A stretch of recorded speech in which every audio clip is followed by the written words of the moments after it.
कुरु त्वं कल्याणम् आरोग्यं धनसम्पदः शुभं कुरु त्वं कल्याणम् आरोग्यं धनसम्पदः शत्रुबुद्धिविनाशाय दीपज्योतिर्नमोऽस्तुते दीपज्योतिर्नमोऽस्तुते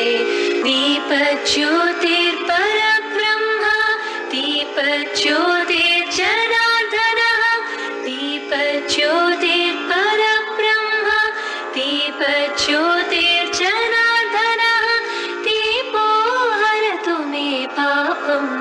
सन्ध्यादीपनमोऽस्तुते शुभं कुरु त्वं कल्याणम्